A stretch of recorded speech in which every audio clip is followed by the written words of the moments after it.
Hulu has put out a ton of fantastic original movies over the last few years. So many, in fact, that it can be hard to know where to start. Well, fear not, because these are the best Hulu movies you can't watch anywhere else. Bad Hair starts off pretty unassumingly. Directed by Justin Simien of Dear White People fame, the movie follows Anna, a woman who decides to get a weave in order to become more successful in the world of music TV. So far, so normal, right? But things get kind of weird after that. First, when Anna discovers that her hair is somehow moving on its own, and then when she begins to have some very strange dreams indeed. Ultimately, Anna's hair grows a life of its own and begins to terrorize the people around her. Although the premise may seem absurd, Bad Hair is also a clear-eyed critique of the way beauty is dictated by standards that tend to be overwhelmingly white. In getting a weave, Anna lets those standards take control of her life, a metaphor Simien literalizes in the text of his film. This is Simien's first foray into the horror genre, and one that's more than worth 90 minutes of your time. Rapper Tekashi 6ix9ine has left a huge impression on popular culture despite his youth, so maybe that's why 6ix9ine, the saga of Danny Hernandez, caused such a stir upon its initial release. This documentary film explores the controversial rapper's life story, including his rise to prominence in the world of music, his continued affiliation with street gangs, and his several arrests. Hernandez's story is just about crazy enough to be worthy of a documentary, although director Vikram Gandhi is limited by the rapper's refusal to participate in or cooperate with filming. Gandhi gets plenty of great footage from the people who know Hernandez best, but without speaking to the rapper himself, it's impossible to get the fullest possible sense of who he is. Even so, the saga of Danny Hernandez offers up plenty of insight into its subject's growing fame and what it means for both him and the people around him. There's a good reason why hugely successful con men are such compelling subjects for documentaries. In retrospect, it seems obvious that the entire illusion they created was built on House of Cards, which only makes the fact that someone was able to pull the whole thing off even more compelling. WeWork, or the making and breaking of a $47 billion unicorn, provides an in-depth look at one of the biggest corporate busts in American history, telling the story of the rise and fall of WeWork and its ultra-charismatic CEO Adam Neumann. The film chronicles ways in which Neumann was able to convince his employees and investors that the company was worth billions more than it actually was. Thanks to a number of interviews with a wide range of different people, this documentary is able to articulate precisely just how Neumann pulled one over on everyone. Although it was criticized for failing to examine the broader culture of capitalism that facilitated Neumann's scam, the documentary is nonetheless a compelling analysis of exactly how WeWork came to be and why it all went so wrong. In Boss Level, Frank Grillo plays Roy Pulver, a former soldier who is trapped in a time loop of the day that invariably ends with his death. Over the course of the movie, Pulver has to unravel the government conspiracy that played a role in his own murder and take down a villainous colonel played by Mel Gibson. What the hell? Let's take this to the next level. Much of what you'll find in Boss Level is exactly what you'll find in any standard action movie, but the addition of the time loop element makes all that conventional plotting feel impressively fresh. What's more, Grillo, usually a supporting player in these kinds of action movies, takes on the lead role here and doesn't waste a second of screen time. And sure, the movie may not be high art, but hey, not everything needs to be. There's no shortage of stories about what it's like to grow up famous. Some look at the experience as an incredibly exciting and enviable adventure, while others lament the loneliness of the celeb lifestyle. But Kid 90 offers a uniquely on-the-ground account of what it's like to grow up on the silver screen. The movie features archival footage taken by Soleil Moon Frye, who became famous as TV's beloved Punky Brewster. As it turns out, Frye carried a video camera with her everywhere she went throughout much of the 90s, and so managed to capture all the trials and tribulations of young stardom. The documentary features interviews with a number of stars and celebs, including Frye herself, on what it was like to grow up with a famous face during the 90s. Between all that archival footage and all those interviews, Kid 90 paints a compelling portrait of a group of people who grew up in the spotlight and had to deal with the consequences for the rest of their lives. It's not often that a great actor is able to truly embody an iconic role. In fact, the sad truth is that sometimes the performer just isn't a good match for a particular character. In Becoming Bond, filmmaker Josh Greenbaum examines one very particular era of the James Bond franchise in order to take a closer look at the relationship between character and actor. Specifically, Greenbaum focuses on the career of George Lazenby, the Australian actor who only portrayed Bond in 1969's On Her Majesty's Secret Service. This never happened to the other fella. The film uses reenactments of scenes from Lazenby's life, as well as actual footage of interviews with the actor, to examine why he took on the role of Bond and why he eventually decided to leave the role after just one film. And while Lazenby's time as James Bond is an interesting enough chapter in the character's on-screen history, Becoming Bond covers far more than that. It also flips the script by exploring the way that the Bond character influenced Lazenby's own life, and how it ultimately shaped every role he took on afterwards.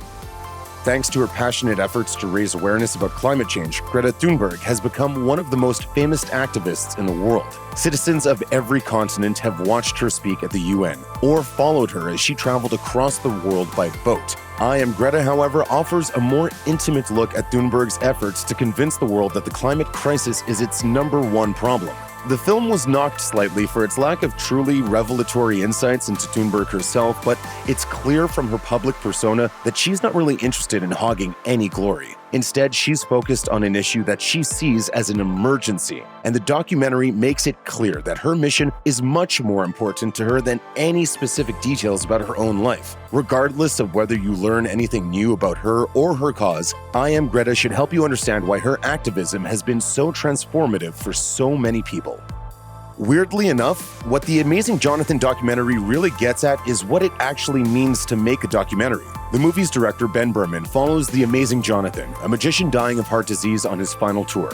That somewhat simple setup may sound conventional enough, but this film has a number of twists, each of which builds upon the others until it becomes almost impossible to discern what the truth being presented even is. Part of what makes the Amazing Johnathan documentary work so well is that it seems to recognize, at least in part, how foolhardy it is to try and find the truth while you're pointing a camera at someone. The movie argues that truth is always illusory, and that this is especially the case when the subject has their own agenda. With the tricks that it manages to pull off, the Amazing Johnathan documentary turns the concept of truth on its head, and proves that magic doesn't always have to be sleight of hand.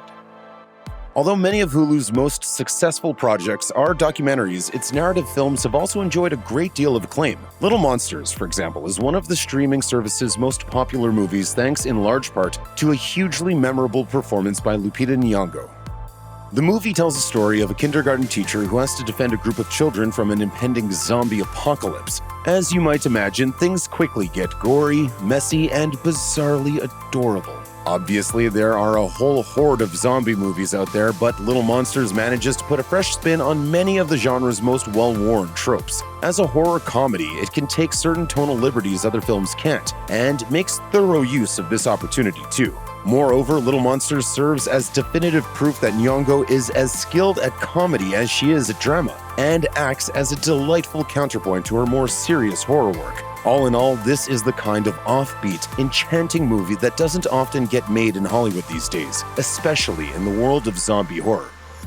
Few things have had a bigger impact on American culture than Barbie, and Tiny Shoulders' Rethinking Barbie explores the part that this iconic toy has played in an ever-changing world. Honing in on one specific item, especially a toy, might have restricted a lesser work to shallowness, but Tiny Shoulders uses this focus to deftly examine how Western standards of beauty have changed over the last few decades. Barbie has contributed to a number of shifts in culture, but she's also followed them, and often does both at the same time. Suitably then, Tiny Shoulders follows Mattel as it prepares for the doll's biggest reinvention ever. The movie features interviews with a number of feminists, media commentators, and even Mattel insiders, and tackles the vital importance of Barbie's role as a lightning rod in American culture.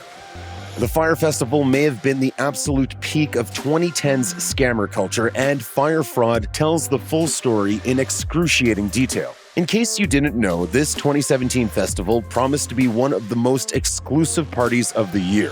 Promotional material depicted the event as one absolutely dripping in luxury. But when the day of the festival actually arrived, those promises failed to materialize. Now, total chaos has erupted.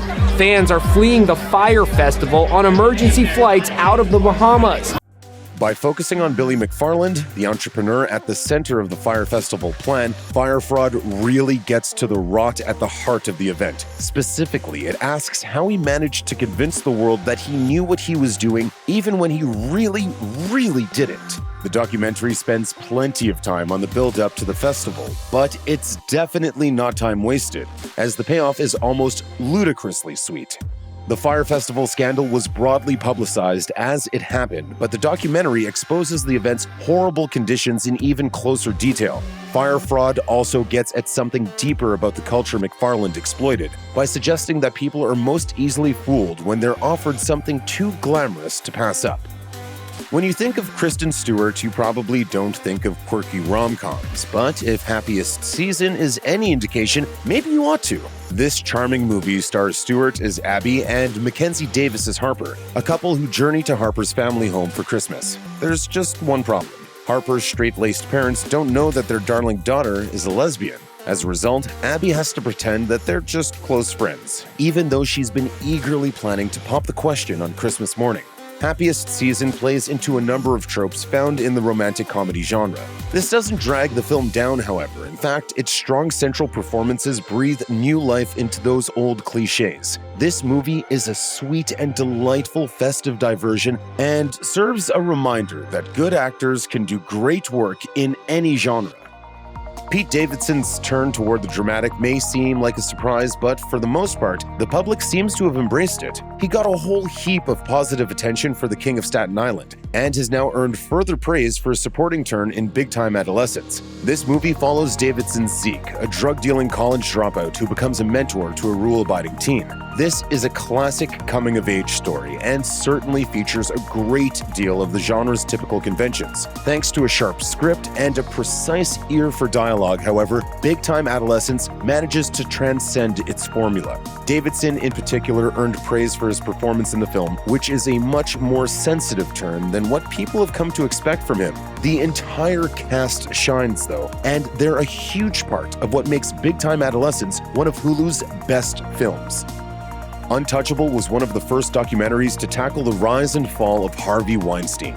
Although the technical filmmaking behind the movie is imperfect, Untouchable nonetheless earned praise from critics, in part because of the urgency of the story that it tells. The movie was released in 2018, a year after bombshell accounts of Weinstein's history of abuse began to be published across major media platforms, sparking the #MeToo movement. Viewers who know those stories may not learn anything new in Untouchable, but this doc does at least bring them together in a much wider context. As has become clear in the years since the Weinstein story first broke, the now reviled producer was far from the only Hollywood personality to get away with horrendous abuses of power. Suitably then, Untouchable examines not just the allegations against Weinstein himself, but also the systems that enabled him to hold on to his power for so long.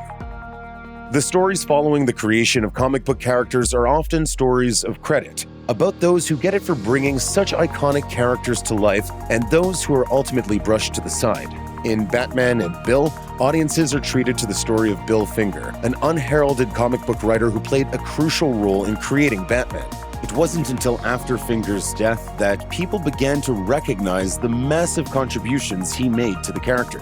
But this film asks why Bob Kane instead got all the credit for creating Batman, even though Finger contributed the character's signature look, his detective skills, and many of his arch-nemeses, among other crucial details. They would hire ghostwriters back in the day. Bob Kane would get credit for the story. He'd hand it in. Here's my Batman story. I'm like, Bob, you're a genius. And, that's how the industry worked for a long, long time. Sadly, it took years for Finger's legacy to be fully restored, but now, at least, the world knows that Finger played just as important a role as Kane, if not more so, and this movie is one of the reasons why. Run is a taut, sleek, well-acted thriller. Starring Sarah Paulson as a highly protective mother and Kira Allen as her sick daughter, the movie takes pains to establish their close relationship before things take several increasingly dark turns. At its heart, Run is a movie about being imprisoned without even knowing it. It's also about realizing the person you've spent your whole life with isn't who they say they are. But while these thematic elements might feel weighty, the movie itself is surprisingly light on its feet. Thanks to expert work from both Paulson and Allen, these broadly drawn characters feel distinctly human. And even as the circumstances of Run become increasingly absurd, the relationship between the characters keeps the story grounded with genuine emotional stakes. Lin-Manuel Miranda is one of the most prolific creators working today. Thanks in part to the success of Hamilton, he now has his hands on a vast array of different projects, often acting, producing, writing, directing, or doing any combination of those things. In We Are Freestyle, Love Supreme, Miranda helps to tell the story of a group he started in 2004, years before anyone knew who he was. The group is dedicated to freestyle rap, and this documentary, directed by Andrew Freed, tells their story while paying tribute to the art form in which they specialized. Obviously, Miranda is an important part of this story, but he's not the sum total. And even those who might be worn out by his peppy personality will find plenty to love in We Are Freestyle, Love Supreme. After all, freestyle rap is about creating something beautiful in real time, and the scenes here that highlight that sense of spontaneity make the documentary more than worth a watch. Although it shares a title with the famous Dostoevsky novel, Crime and Punishment is actually a documentary firmly rooted in the American experience. The film follows Latino and Black police officers in the NYPD over the course of 4 years, chronicling their brush-ups against the system and the ways in which policing is biased toward people in their communities. Crime and Punishment doesn't come to any easy answers about how the NYPD can be fixed. Instead, it simply shines a light on the everyday corruption that's become a part of policing, and the other systemic abuses every police officer eventually has to deal with. Nor is Crime and Punishment a loud, shouty movie. Instead, it makes its points quietly and precisely. Ultimately, though, that only reinforces the movie's power, making it all the more clear that the problems endemic to policing aren't going anywhere. It's an urgent, vital movie that gets at the humanity of the police officers themselves, even as it highlights the corruption of the institution in which they operate. Unlike many of the documentaries on Hulu, the subject matter and vibe of Ask Dr. Ruth is pretty easygoing. The film chronicles the life of Dr. Ruth Westheimer, a sex therapist who catapulted to fame late in her life thanks to a TV show in which she provided candid advice to callers about their sex lives. What makes Dr. Ruth remarkable is her utter willingness to discuss sex in a way most Americans do not. She's not shy at all, and her frankness about sex has arguably helped spur a new sense of openness towards the subject. Thanks to her slight stature, old age, and charming accent, Dr. Ruth has also been able to reach a whole lot of people who may have otherwise tuned her out. Ask Dr. Ruth is a deeply charming film, but it's also one that encourages open conversation about topics that might otherwise be seen as taboo.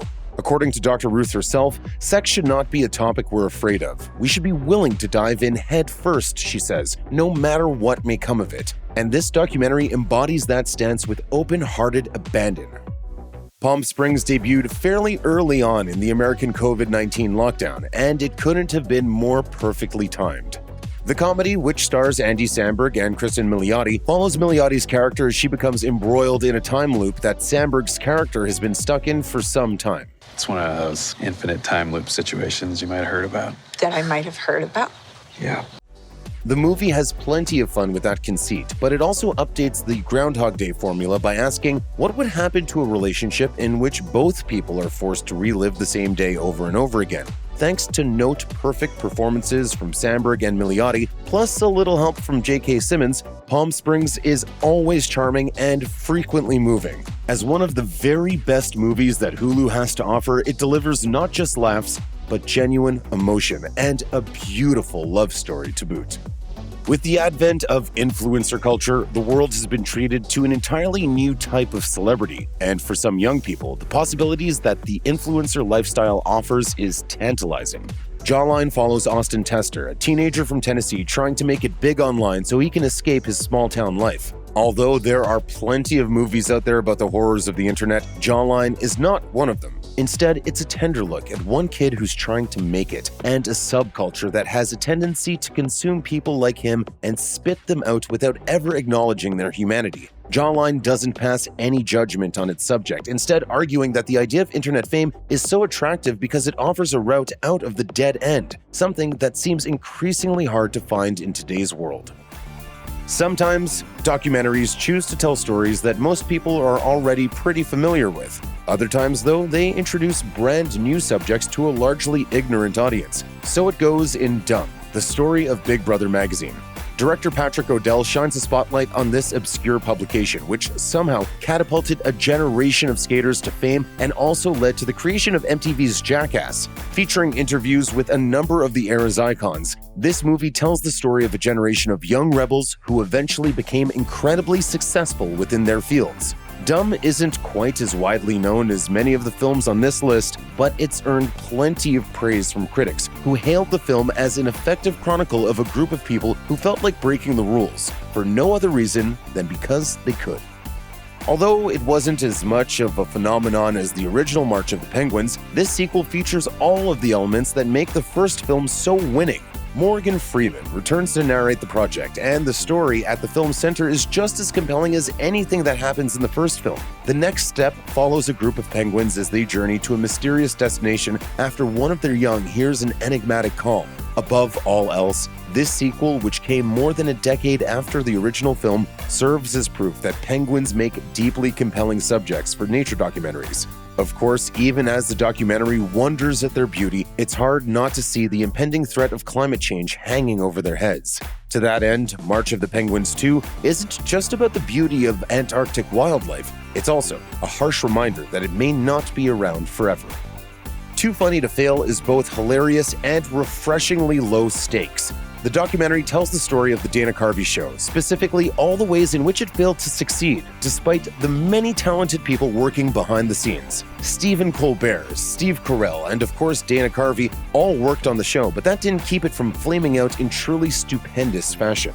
In spite of the show's untimely demise, this documentary remains a fairly lighthearted look at what went wrong, including candid interviews with all of these now famous men. As it turns out, the Dana Carvey show may have been ahead of its time, and Too Funny to Fail demonstrates how well many of the show's sketches still hold up. And although its failure might have been kind of depressing at the time, the story here is told with a wry smile and the ever-useful benefit of hindsight. Most magic shows tend to opt for spectacle over meaning. Within and of itself, however, magician DelGaudio steers hard into the world of storytelling. Mixing amazing tricks with his own personal narrative, the show becomes an experience that's both dazzling and deeply moving. In and of itself is a filmed version of DelGaudio's stage show of the same name, but it beautifully translates the experience to screen. DelGaudio performs several tricks over the course of the show, and none of them lose any of their intense impact through the process of being filmed. But though the tricks may be astounding, they're also pretty deep. DelGaudio's show is an examination of how we see ourselves and how that self-perception helps to guide the decisions we make. It's absolutely mesmerizing and arguably one of the best things on Hulu, full stop. Check out one of our newest videos right here. Plus, even more Looper videos about your favorite movies are coming soon. Subscribe to our YouTube channel and hit the bell so you don't miss a single one.